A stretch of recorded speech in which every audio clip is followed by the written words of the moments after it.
Hey guys, I just wanted to do a quick review. Due to some technical difficulties, I was not able to make anything a little bit more fancy than this. I'm just trying to quickly make sure that you have some of the important topics um, starting for the test for tomorrow, which is chapters 9 and 10. All right, so chapter 9 started with the Industrial Revolution, and it starts out with agricultural increases, which increase population. So number one, what is the enclosure movement? That is where land that was once held in common or shared in England was bought up by rich landowners and was then surrounded by fences and hedges, and the people were forced to become tenant farmers or move to the cities. Number two, what new farming techniques helped British population grow in the early 1700s? The most important ones that we discussed were the seed drill, which helped with cutting the hole for the seeds, placing the seeds, and then covering the seeds all in one step. Selective breeding, which helped you bred the larger animals together to create the next set of larger animals. Also, like cows that produce more milk, you would try to breed those animals more often than ones who didn't, to make all of the farming more productive. And then rotating crops, using crops that would put nutrients back into the soil on the off season. Number three, where and when did the Industrial Revolution start? It started in Great Britain in the 1750s. Why did it start there? They had a lot of advantages. They had lots of coal and iron deposits. They had a great banking system already set up. They were already the leaders in trade for guns and other manufactured products. They had lots of water resources. There's a whole list in your notes for chapter 9. The textile inventions, you want to know things like the cotton gin was invented by Eli Whitney. The steam engine was credited to James Watt. The steel plow was credited to John Deere. All the ones on that chart that you have to study. Number five, who perfected the steam engine and why is it important? I just mentioned James Watt. Why is it important? Steam engines were originally used to help pull water out of mines and help with mine production, but then also became the main force behind industrial factories, and it made it possible for factories to be moved away from rivers that had once used water wheels as energy. Number six, what new inventions revolutionized transportation? That would be railroads, they're called locomotives, automobiles, streetcars, which is like a trolley, subways, the steamboat, ocean liners, and then later in chapter 10, like airplanes and other things. Number seven, what is urbanization and how did industrialization affect it? Urbanization is the buildup and spreading or increasing population of cities. Urbanization has to do with cities. And industrialization affects it because as more people moved into the cities to work in factories, they became very crowded. They also were very polluted.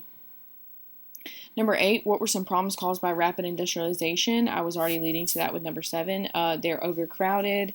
The buildings were built cheaply and with no safety regulations, which caused living condition problems. They're really disgusting. There's no trash pickup. There's no sewage. All of these things are problems. Number nine, describe early factory conditions. Long hours, terrible pay, dark, dangerous, cold in the winter, hot in the summer. There were children working there. There were people unqualified working there. They worked too many hours when they were sleepy. The work is repetitive and monotonous and again, dangerous. Describe some problems with child labor. Obviously, young children working in a factory is not ideal. They're breathing in coal smoke. It's bad for their lungs. They're working on machines that are too big. They can get hurt. The children working in general are not, learning and developing skills, other skills, reading and childhood, social skills that they're not learning because they're working. They were often abused and punished. They worked very long hours and were very tired. All of those things are problems. All right, what are some benefits of the Industrial I'm sorry. What are some benefits of the Industrial Revolution? Products were created faster and in better quality. They were better quality, and the prices actually went down.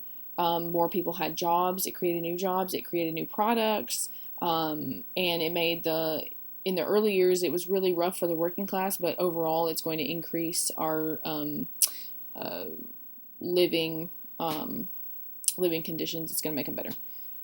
What countries industrialized after Britain? The United States, Belgium, regions of Germany were first. France is going to catch on after the Napoleonic Wars. Let's see, number 13, how did the first spinning machine come to the U.S.? A guy named Samuel Slater kind of snuck out a partial design, and he had worked in a factory long enough to know the most important parts of the machine, and so he came and replicated it in the U.S. and became very wealthy. It was actually a very smart move for him because he was never going to become wealthy working in the factory, but then when he moves to America and creates a factory, he becomes very wealthy. Number 14, what happened in Lowell, Massachusetts? They built basically a factory complex with each step of the process in cotton textile making in a series of factories. So they would have one where you would spin the cotton into thread, one where they would then use looms to turn the thread into fabric, and one to like dye it and stuff, and they were all in different buildings. And then they also built like dormitories for their workers to live right on campus, so they had all the steps and all of the workers in one place, and they were very successful. They would often use young girls like in their teens and 20s to work for them, and they would basically live in a dormitory situation, and then they were able to send their money home to their families. The girls obviously the working conditions weren't always great, but they also liked the independence of being away from their family some and having some extra money that they could spend. So, number 15, what are corporations and why were they developed? Corporations are companies where you can buy stock so that lots and lots of people can own a small portion of the company. Companies would do this because if you say you wanted to expand your company, you have 100 machines, but you would like to have 150 machines or 200 machines. But you don't have the extra money, you could sell stock in your company, get the extra money, buy the machines, and then everybody that bought stock is going to share in the profit. So it makes it possible for the companies to expand without risking everything. Number 16, how were non-industrialized countries affected by industrialization? So what that means is industrialized countries are countries that built factories and production systems like Europe, most of Europe, and the U.S., and countries that are non-industrialized means that they do not have their own factories. So the way this works is a non-industrialized country might be India or like a country in Southeast Asia, and so or like in South Africa. So those places don't have their own factories. So what they would do is they would provide the resources needed inside the factory. So Britain can't grow cotton, but they own India. India has growing cotton. So they would send the cotton to Britain, then Britain would turn the cotton into fabric and then sell them the fabric. Okay, so basically the countries that are non-industrialized would provide the raw materials to go into a factory, and then they would buy the products that came out of factories. And that's going to be a huge profit for the industrialized countries and a huge negative for the non-industrialized countries. Even though they're getting the products, they're having to pay a lot of money out. So I gave you the example of India. It could also be like in Africa, they have palm oil, which comes from palm trees, obviously, but the oils help lubricate the machines. Also in Southeast Asia, they grew rubber trees, and rubber is obviously really popular for wheels and gaskets and things for machines. All right. Let's see. How does a capitalist economy work? Capitalism is based on three main ideas. The law of self-interest, which means people work for their own benefit. The law of competition, which means the more competition you have, the lower prices will be, and the better products you will get. And the law of supply and demand, which means that supply and demand will eventually equal out. If supply goes up, if demand goes up, then supply will eventually go up to meet it. Number 18, who supported these ideas? Adam Smith. He wrote The Wealth of Nations. Number 19, who led the utilitarians? John Stuart Mill. John Stuart Mill is going to lead the utilitarians, and their idea is basically that everything that's created by a society should be useful. All right, number 20, describe a socialist system. In theory, a socialist system comes from the ideas written by Karl Marx in the Communist Manifesto, and in its purest theoretical form, it's sharing of resources, sharing the land, sharing the work, and sharing the profits. That's the theory behind it. In practice, it usually means that the government owns and regulates everything and the people work for the government. In number 21, explain Marx's beliefs. Marx wrote the Communist Manifesto, and he described a socialist system. Now, in his idealized version, everyone would share equally, voluntarily, and wouldn't need to be forced. In most cases in history, they've had to be forced. Number 21, Marx's belief was that capitalism and industrial societies made people miserable, and the lowest classes were the ones who suffered the most. And one day they would get sick of it. He called them, the working class, the proletariat. They would get sick of losing everything to the bourgeoisie, the upper class owners of the businesses. And eventually they would overthrow them in a violent revolution. They would kill them, and they would then create a classless society. Number 23, what is the abolition? I'm sorry, I skipped one. Number 22, what reforms were made to improve workers' lives? After the unions were created, strikes were given, workers' hours were limited, wages were regulated, and safety measures and stuff were put into place. Number 23, what is the abolitionist movement, and when do they accomplish their goals? The abolitionist movement is to end slavery. Slavery was limited when the slave trade was ended in 1807, but it was not completely ended. Haiti was the first country to end slavery completely in 1804. England stopped slavery in all of their territories in 1833. The United States ended their slavery in 1865 after the Civil War with the 13th Amendment, and Brazil will be last in 1888 to outlaw legal slavery.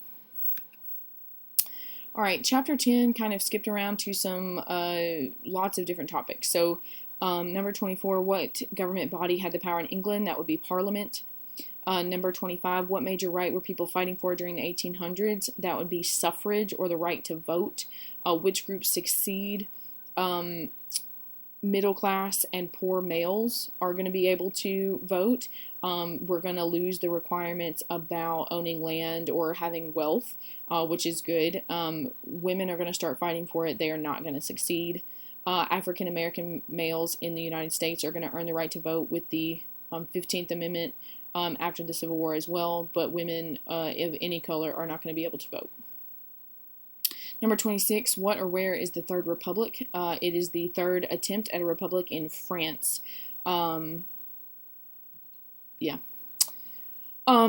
What issue was brought up by the Dreyfus trial? The Dreyfus trial was when a captain, Alfred Dreyfus, was accused of treason. He was a military captain.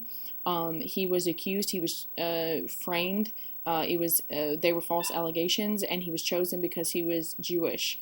That is an anti-Semitic attitude, and that brings anti-Semitism and prejudice against Jews into the limelight.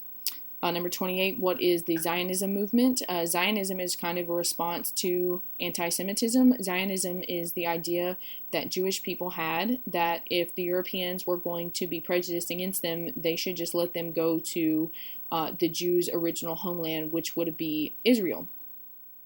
The problem with this is that by this point in history, there were already people living there, other people. Specifically, most of the population were Islamic Arabs. The Islamic Arabs did not remove the Jews. They did not kick their Jews out of their homeland in ancient times. That was the Babylonians and the Assyrians. But they had taken the Jews' place, and now the Jews wanted it back. Some people supported this movement, others did not. Obviously, the people living there did not want to just give up their land to the Jewish people. we're going to see the Zionism movement again after World War II. Number 29, what did Canada, Australia, and New Zealand have in common? They were all owned by Britain. They were all what we call settler colonies, which means most of their population was actually from Britain or of British descent, and they all achieved some level of self-rule from the British. Number 3, why were Canadians split into two groups? Because half of their population were French-speaking Catholics and the other population was English-speaking Protestants. Number 31, who claimed Australia and New Zealand for Britain? A guy named James Cook. There's a whole crash course video on that. Number 32, what are the native people in these areas called? Australia's native people were called Aborigines, and New Zealand's native people were called Maori or Maori. Number 33, what are the effects of British colonization on the natives in these areas? It's almost exactly the same as natives in the Americas. Disease wipes out many of them in the early rounds. They're subjugated, and then they have to fight for their rights. They're put on reservations and on terrible land and things like that, just like the Native Americans. Number 34, what problems did the Irish have with the British? They'd been colonized a really long time ago. There is a major potato famine, which is number 35. What hurt the Irish population in the 1840s? There was a potato famine. The potato crops failed, and the population fell by half. 25% of Irish people died. 25% left the country.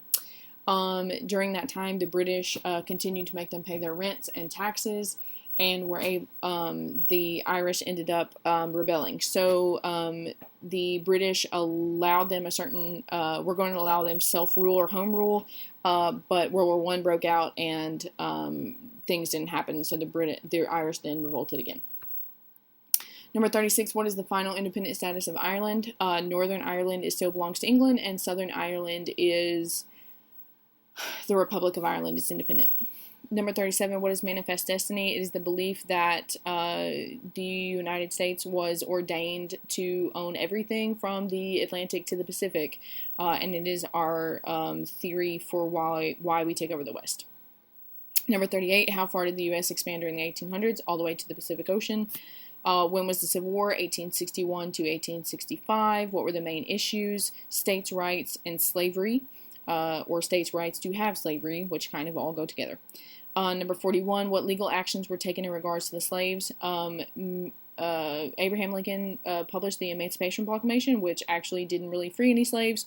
And then the 13th Amendment abolished slavery completely. The 14th Amendment made African American citizens, and the 15th Amendment gave African American males the right to vote. What makes the second industrial revolution different from the first? In this first industrial revolution, we have cotton textiles, steam engines, and coal power.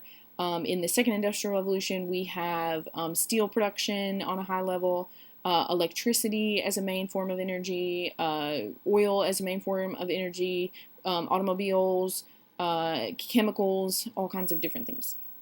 All right, so the next one is know which each of the following developments is and the person responsible for it. The light bulb, the incandescent light bulb, obviously you guys know what that is. In America, we would say that Thomas Edison invented it. In Britain, they would say Joseph Swan. The telephone, which is a communication device, originally connected on wires, was created by Alexander Graham Bell. Radio waves were introduced by Guglielmo Marconi. Airplanes were invented by the Wright brothers. The assembly line, which splits production into multiple pieces and the worker stays in one place and the product goes by them, was revolutionized by Henry Ford. Germ theory was created by Louis Pasteur, and he is going to talk about how bacteria comes from our food and from outside of our bodies to make us sick. He's the first one to figure that out, and we're very grateful for that. He's going to create the process of pasteurization, which helps us to kill the bacteria in our food. Milk, juice, yogurt is all pasteurized. It helps it last longer, and it helps make you sick less. 49, the evolution or the theory of evolution was created by Charles Darwin, and it's the idea of natural selection and adaptations in organisms.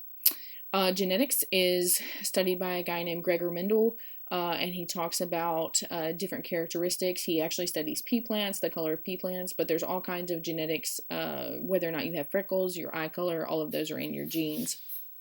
Atoms were studied by John Dalton. They're the smaller pieces within matter.